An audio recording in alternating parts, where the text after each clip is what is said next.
JJK Masterclass with a top 3 chapter, a huge mystery revealed, backshots confirmed, and Yuji breaks records.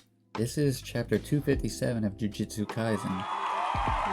UGLY, we're not twins and that's okay, cause his shrine is mine. Well, first I'd like to start talking about the editor's comment at the end of the chapter. It's the ultimate glaze, because it says Yuji became equal to the king and surpassed him.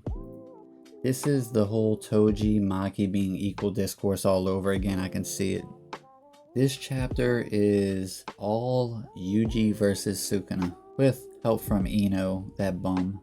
And it looks like he has his arm, which I did kind of theorize and made a whole tweet that blew up about him losing his arm, which I think he still did, and maybe they just reattached it. We actually get to see Ino's fourth beast, and it's a dragon that, much like the other dragon in the series, Rainbow Dragon, didn't really accomplish much and just got hacked to shit as soon as it interacted with his target.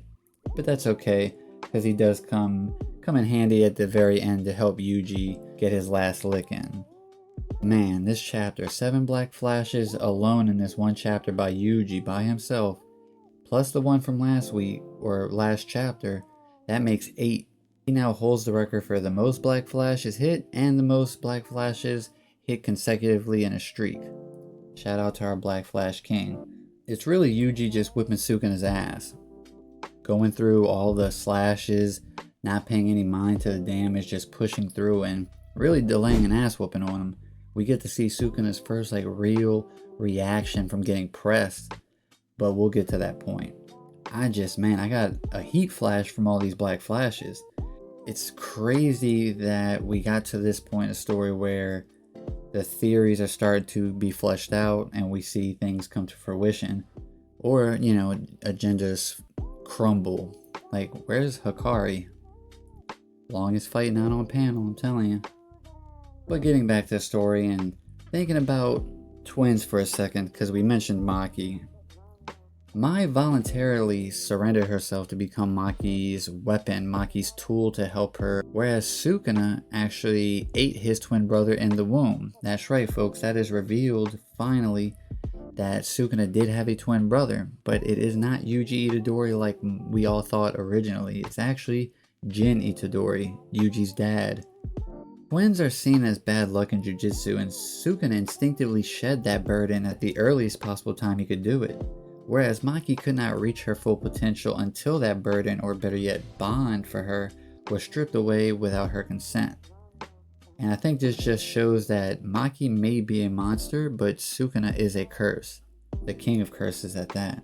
So this really means that Kenjaku is related to Sukuna as his sister-in-law through marriage, because they had Jin Itadori together, and Kaori Itadori. That family tree is wilted, boy. We're getting all this information because Urame is asking Sukuna how is it possible for Yuji to have this power with just that little bit of residue that you left. And Sukuna drops the bomb in the first couple pages that he ate the twin in the womb, and eventually Kenjaku somehow got his hands on that soul, which he's just walking around chilling with the human soul. But to be honest, Kenjaku is gonna Kenjaku, which, speaking of that, backshots confirmed, right? He actually did conceive the baby. He is the mother. Kenjaku and Jin are human souls, let's call them that. We know Kenjaku can travel or have some kind of connection to the cursed realm. So with Jin Itadori's soul in tow, as he traversed the cursed realm, that engagement, that interaction with that atmosphere may have rubbed off on both of them, which when they conceived their child, Yuji was born basically from the cursed realm, but in a human body. He has a special connection to Black Flash, to cursed energy. There's also the possibility that Kenjaku and Jin Itadori conceived Yuji in the cursed realm. Another huge reveal happened. Yuji is able to use Sukuna's curse technique, Shrine. We see the things that he touched, they get a scissors cutout mark on them. Sukuna believes this is because it's just the perception of the new era. It's a different, same technique, but in a different era, different time, a different perception of the technique itself. I'm sure that's going to be played in some kind of way down the road and how they interact with each other. But if he can use Shrine, but wouldn't it be wild to see a Black Flash clash between them two and then they both pull out Fuga? That would be insane. You know, I was kind of thinking about this.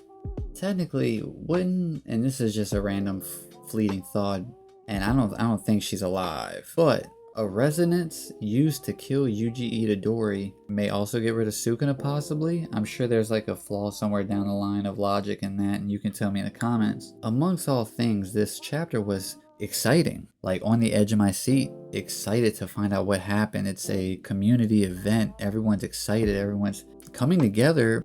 I've seen mostly a positive reception and feedback from the chapter, which is rare because JJK's fan base is Cheeks, and I say that as a part of the fan base. We know we're Cheeks. We are the most talented fandom in anime and manga. We also may have the lowest literacy percentage.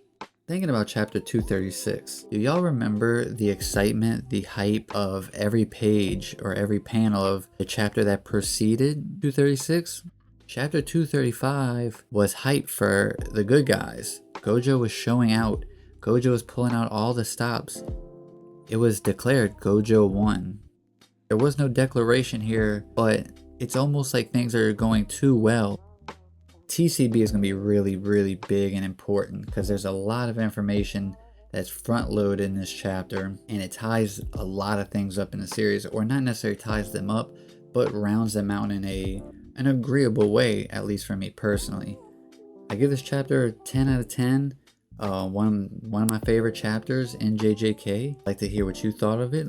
You know, like, subscribe, all that good stuff. Hop in the comments, theories. Let's talk about it. Stay normie, stay weeb, shit even in between is fine. Until next time, peace.